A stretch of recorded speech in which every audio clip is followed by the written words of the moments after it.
Non-functional requirements or NFRs are a set of specifications that describe the system's operation capabilities and constraints and attempt to improve its functionality.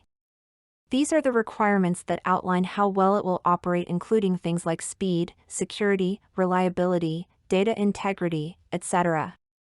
NFRs specify the constraints and operational parameters of a system.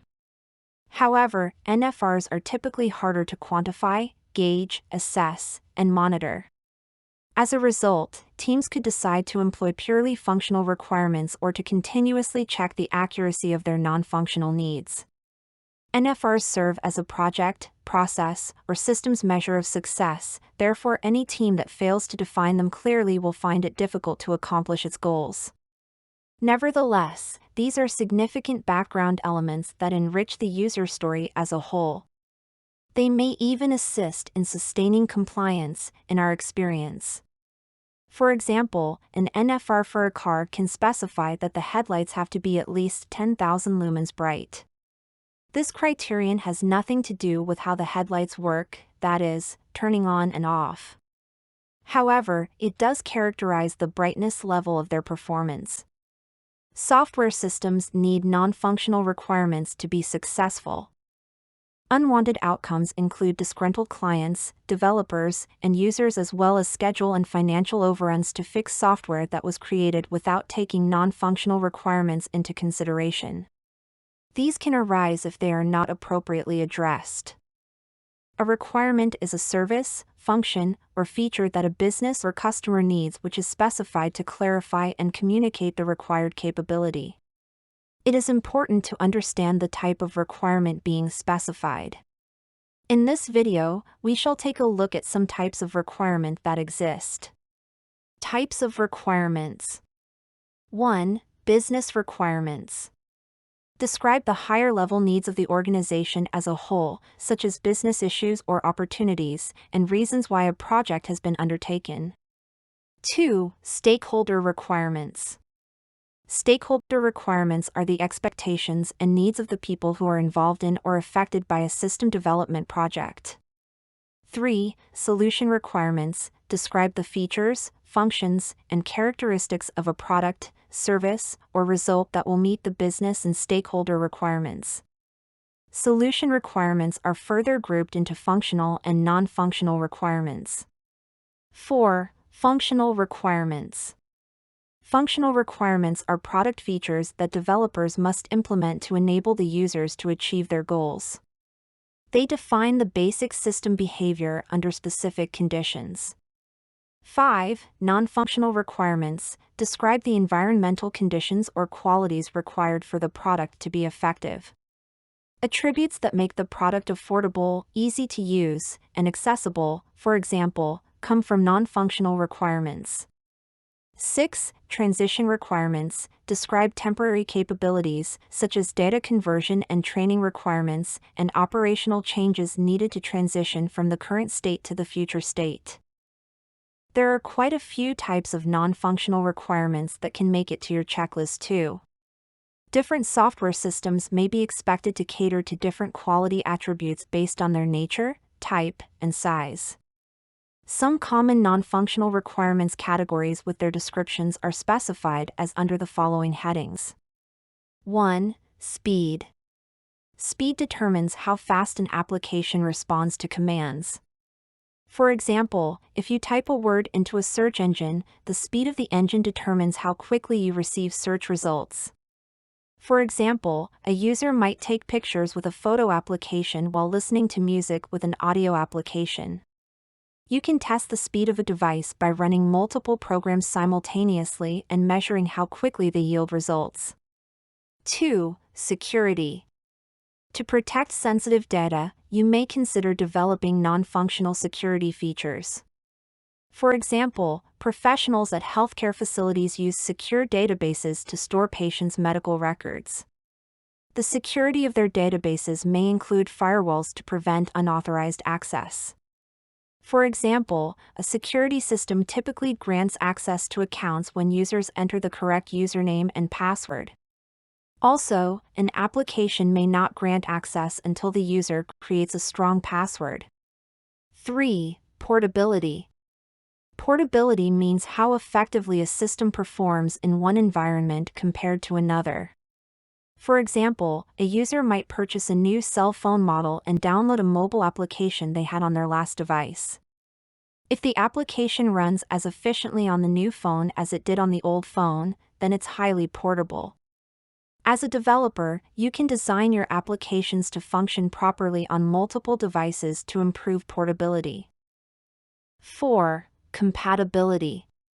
Highly compatible systems typically function well when other applications are running on a device. Compatibility also allows people who have different operating systems to use the same applications. For example, a compatible photo sharing application may offer the same features on an iOS device as it does on an Android device. You can determine compatibility for a particular application by reading the product description, which may include operating system information. 5. Capacity. The capacity of a system refers to the amount of storage it offers. When using some applications, users can adjust and save settings based on their preferences.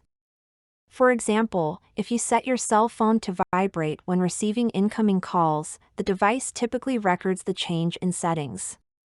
When a device has a high storage capacity, a user may personalize more settings or store large files such as lengthy documents or videos. 6. Reliability.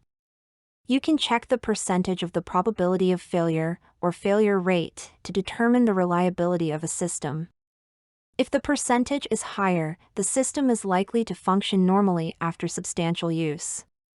Also, tracking the time between critical failures can help you understand the reliability of a system. When critical failures occur rarely, it means that a system functions normally most of the time. 7. Environment. The environment includes external factors that impact how your system performs. For example, humid weather and exposure to water may affect the speed or reliability of an application. An application's environment may also include the schedule on which it runs, such as 24 hours a day or only when the user launches it. 8. Localization. A localized application has features that match the geographical location of its users, including aspects such as languages, currencies, measurements, time zones. 9. Usability.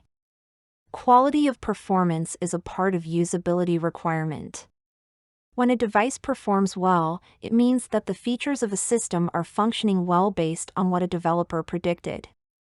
For example, if an application label states it can improve a cell phone's battery life, the user may assess battery life over time to determine whether the product performed as expected.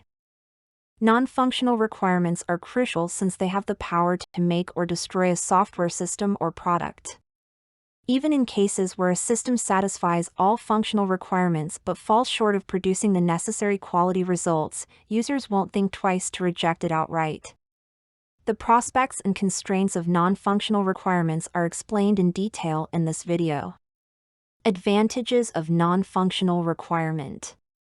1. Improved system quality. By specifying non-functional requirements, engineers can ensure that the system will have desired characteristics such as performance, security, usability, reliability, maintainability, portability, and compliance, which can improve the overall quality of the system. 2. Increased user satisfaction.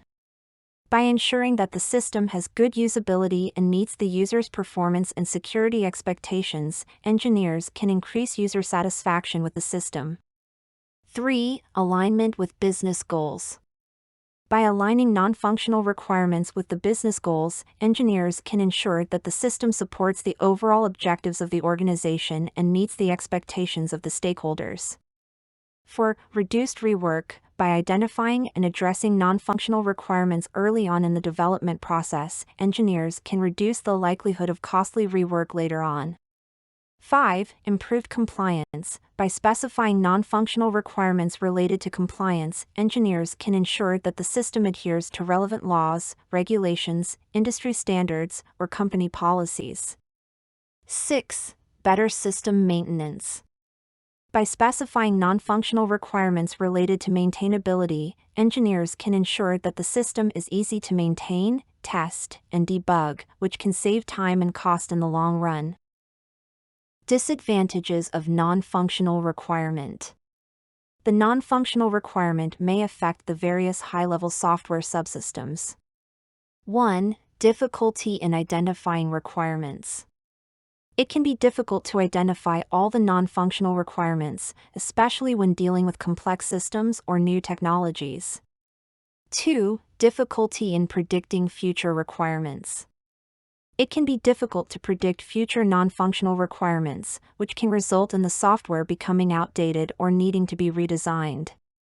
3. Difficulty in measuring and testing.